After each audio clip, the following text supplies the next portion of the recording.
Why do you spend money like that? It's my money, so I can spend it however I want. My name is Brian. I've been married for 6 months, and I was reaching my limit both mentally and physically. The cause of constant fights since our marriage was my wife, Karen's spending habits. As the daughter of a wealthy company president, she had received a substantial amount of money from her parents as a wedding gift. She used that money to buy furniture for our new home, as well as her clothes, bags, and shoes. She never cooked, instead buying ready-made meals from department stores every day.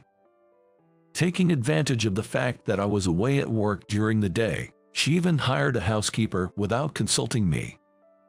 Why don't you understand what I'm saying? I'm just saying we don't need unnecessary things. Besides, you don't even work. You're the one who said it was okay for me to be a housewife. My wife became a full-time housewife immediately after we got married. I thought she did it because she wanted children, but it seemed like there was more to it than that. As I got busier with work and couldn't come home often, she started going out more frequently. I warned her several times, but she didn't listen. One day, she came home completely drunk, being carried by her girlfriends. I was surprised when I saw the taxi receipt. I asked her angrily, "Did you really come from such a far place?" She replied, "It's my money, so it doesn't matter."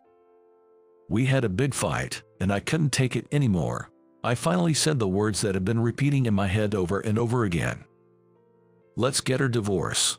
"Huh, why? I married you because I wanted to build a happy family together. As it is now, it's not good for either of us."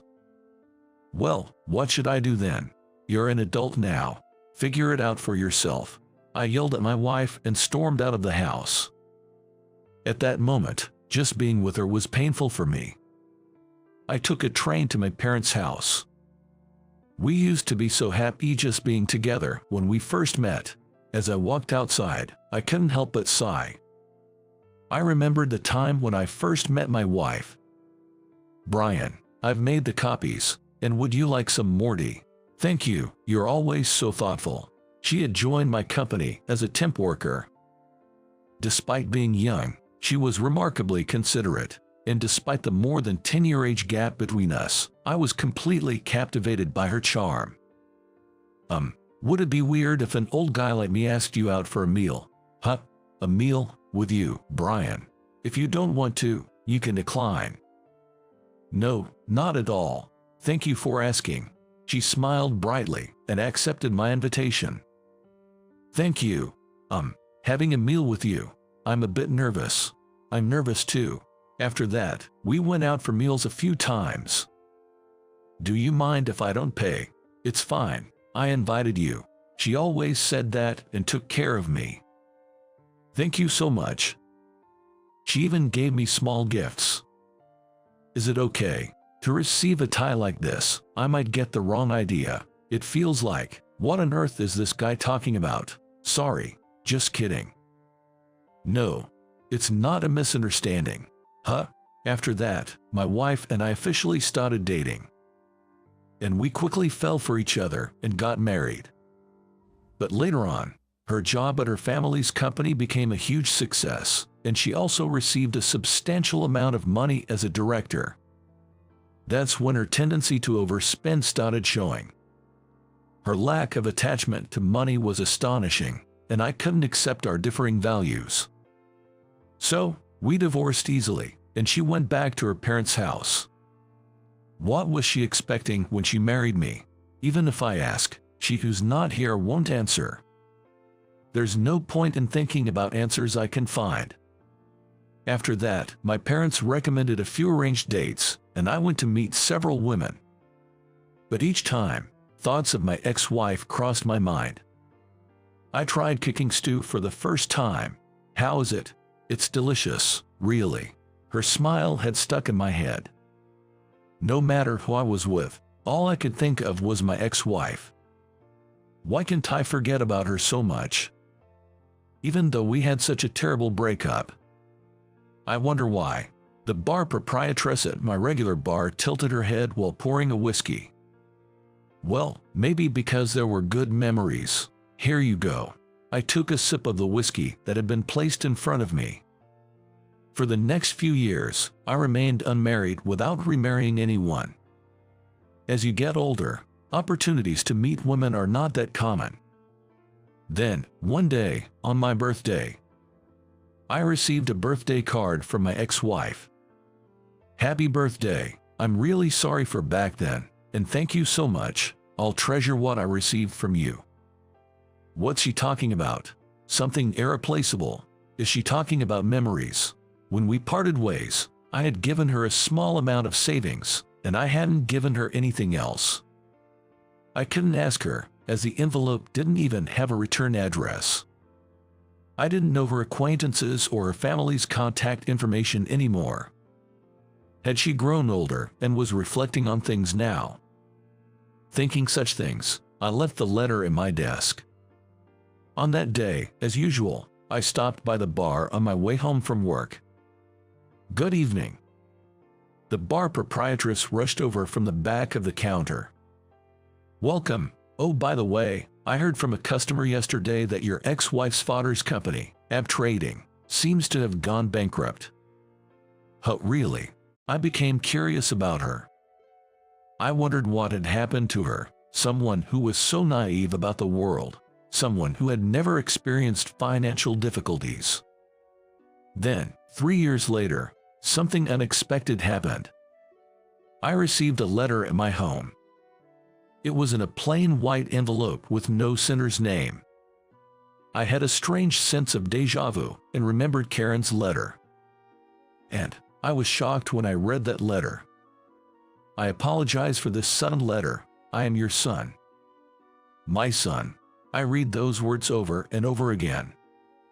There shouldn't be any children between her and me. What on earth could this mean? As I continued reading the letter, I learned a shocking truth. My mother realized that she was pregnant with me right after divorcing you, but she didn't have the courage to tell you about it, and it has come to this day. My mother is sick. The doctor today said it might be life-threatening. Please, even if just for a moment, come and see her. And in the letter, there was a note with the address of a certain hospital and a room number.